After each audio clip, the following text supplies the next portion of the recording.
Welcome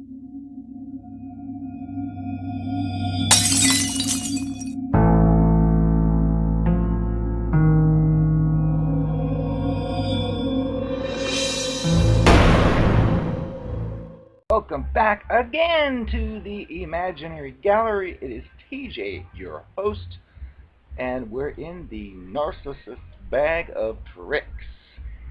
And tonight's topic is Crazymaking. It's one of their favorite pastimes, meaning they're the cluster B people out there. They love it. And rather than just going off the top of the head, this time I'm referencing the textbook I'd mentioned once before, which is the Looking Out / Looking In. I looked it up, and they're now at the 14th edition, so this one is old, but the information here is still valid. And it's about crazy-making. What is crazy-making? Well, what does it sound like? Sounds like it's making you crazy, which is what these people do. So, the beginning of the section says that George Bach, a leading authority on conflict and communication, explains that there are two types of aggression: clean fighting and dirty fighting. Either because they can't or won't express their feelings openly and constructively, dirty fighters sometimes resort to crazy-making techniques to vent their resentments. Instead of openly and caringly expressing their emotions, crazy makers, often unconsciously, use a variety of indirect tricks to get at their opponent. Because these sneak attacks don't usually get to the root of the problem, and because of their power to create a great deal of hurt, crazy makers can damage relationships. Crazy-making represents passive-aggressive communication. And what I'm going to do is go through a list of various types of this crazy-making communication style. First one on the list is the avoider. Avoiders refuse to fight. When a conflict arises, they leave, fall asleep, pretend to be busy at work, or keep from facing the problem in some other way. This behavior makes it very difficult for the partner to express feelings of anger, hurt, and so on, because the avoiders won't fight back. Arguing with an avoider is like trying to box with a person who won't even show up for a match. Next is the pseudo-accommodator. Pseudo-accommodators refuse to face up to a conflict either by giving in or by pretending that there's nothing at all wrong.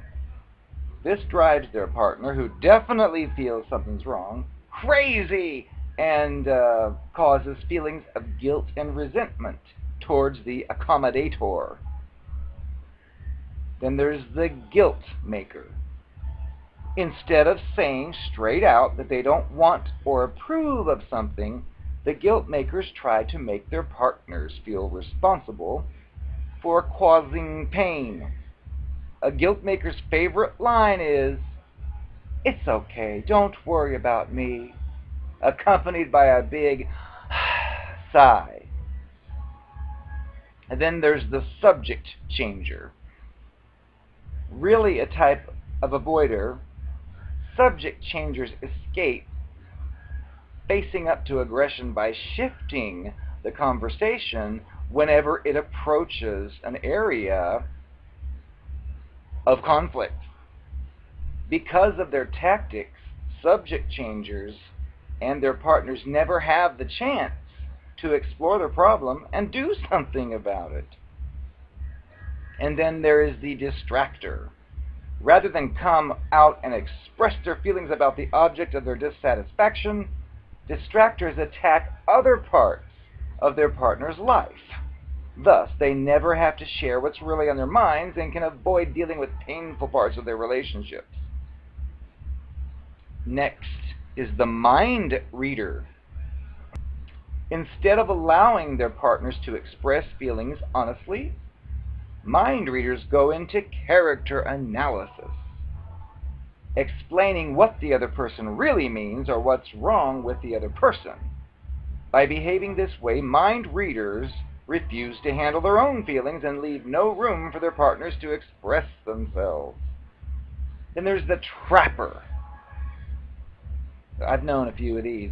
The trapper play an especially dirty trick by setting up a desired behavior for their partners and then, when it's met, attacking the very thing that they requested. An example of this technique is for the trapper to say, "Look, let's be totally honest here with each other," and then attack the partner's self-disclosure. Great people. And then there's the crisis tickler. Crisis ticklers almost bring what's bothering them to the surface, but never quite come out and express themselves. Instead of admitting concern about the finances, they innocently ask, "Gee, how much did that cost?" Dropping a rather obvious hint, but never really dealing with the crisis. And then there's the gunny sacker. I've known a few of these too. These people don't respond immediately when angry. Instead, they put their resentment into a gunny sack, which after a while begins to bulge with both large and small gripes. Then, when the sack is about to burst, the gunny sacker pours out all the pent-up aggressions on the overwhelmed and unsuspecting victim. And then there's the trivial tyrannizer. Instead of honestly sharing their resentments, trivial tyrannizers do things they know will get their partner's goat. Leaving dirty dishes in the sink, clipping fingernails in bed, belching out loud, turning at the television too loud, and so on. And there's the belt liner. Everyone has a psychological belt line, and below it are subjects too sensitive to be approached without damaging the relationship. Belt lines may have to do with physical characteristics, intelligence, past behavior, or deeply ingrained personality traits a person is trying to overcome. In an attempt to get even or hurt their partners, beltliners will use intimate knowledge to hit below the belt, where they know it will hurt. And then there is the joker. Because they are afraid to face conflicts squarely, the jokers kid around when their partners want to be serious, thus blocking the expression of important feelings. And then the blamer. Blamers are more interested in finding fault than in solving a conflict. Needless to say, they usually don't blame themselves. Blaming behavior almost never solves a conflict and is almost a surefire way to make receivers defensive. And then there's the contract tyrannizer. Contract tyrannizers will not allow their relationships to change from the way that they once were. Whatever the agreements the partners had for roles and responsibilities at one time, they'll remain unchanged. Quote, "It's your job to feed the baby, wash the dishes, discipline the kids." And then there's the kitchen sink fighter. These people are so named because in an argument, they bring up things that are totally off the subject. Everything but the kitchen sink. The way another person behaved last New Year's Eve, the unbalanced checkbook, bad breath, anything. And then there's the withholder. Instead of expressing their anger honestly and directly, the withholders punish their partners by keeping back something. Courtesy, affection, good cooking, humor, sex. As you can imagine, this is likely to build up even greater resentment in the relationship. And the last one on the list is the Benedict Arnold. These characters get back at their partners by sabotage, by failing to defend them from attackers, and even by encouraging ridicule or disregard from outside the relationship. Now, I realize this whole list of examples of crazy making is just basically in general for anybody, but it specifically applies to cluster B types. And there's something else from the same book I found interesting, which I haven't covered, which kind of relates to if you're, let's say, dealing with a person who pulls one of those tactics to avoid discussing a problem. Well, something I've learned, at least experienced with the cluster B monsters in my experience, is they don't seem to have the ability to engage in what is called meta-communication, which, according to this booklet, not all relational messages are nonverbal. Social scientists use the term meta-communication to describe messages people exchange about their relationship. And what this means, of course, is that meta-communication is communication about communication. Whenever we discuss a relationship with others, we're meta-communicating.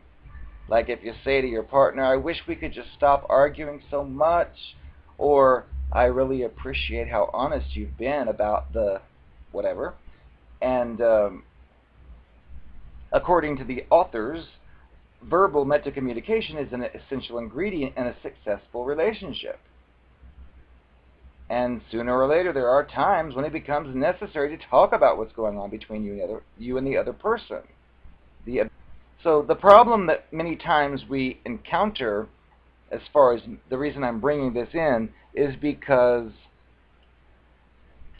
when you are involved with a person, let's just say, using one of the bag of tricks things I've discussed, or even in this case, using the tactics to avoid discussing a problem, well, meta-communication would be saying, look, yesterday I brought up the fact that money's missing from the account, and you avoided it by doing whichever tactic, and the problem is you can try such talk with narcissistic personality cluster Bs, but they seem to lack the ability to actually join you. Or if you try to talk about something in general, like something going on in the relationship, especially if it has something to do with them being inconsistent about something they've claimed prior and you're like looking for clarification, it's as if they don't have the ability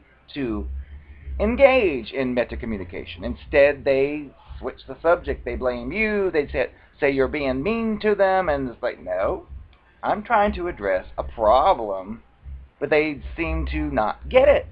And meta-communication it's a tool for handling problems, and it's also a way to reinforce the good aspects of a relationship.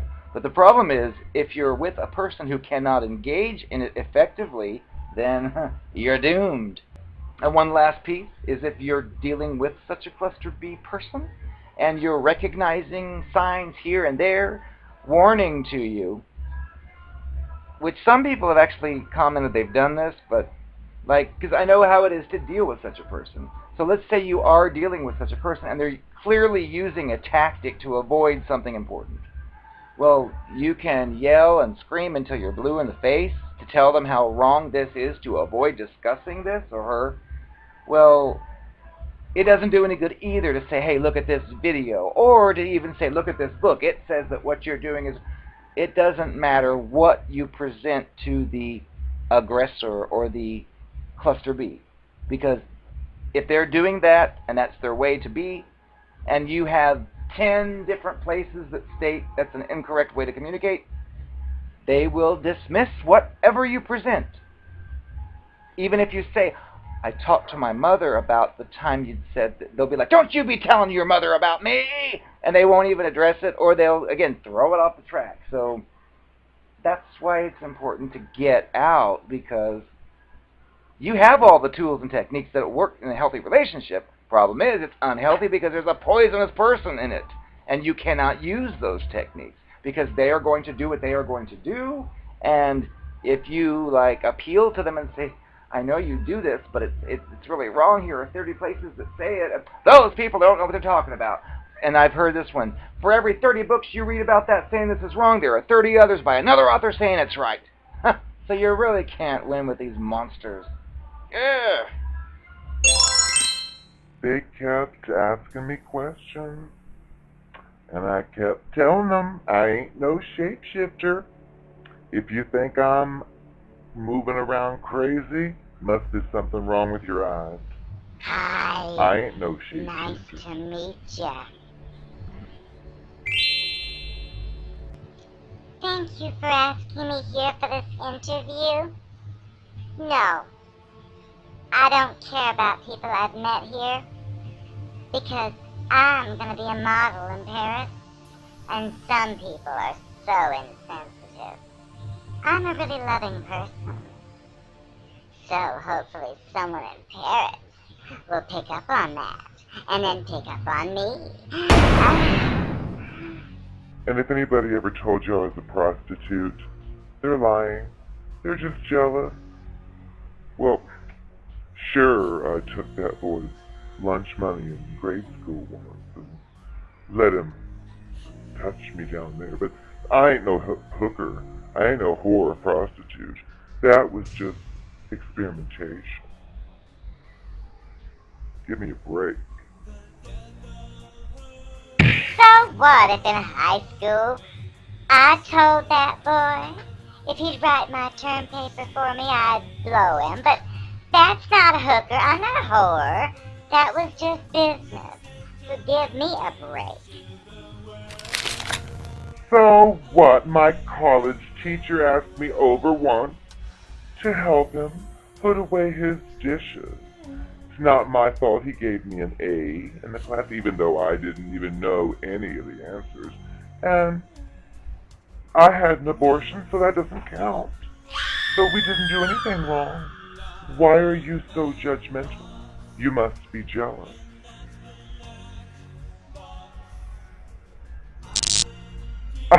Are you kidding?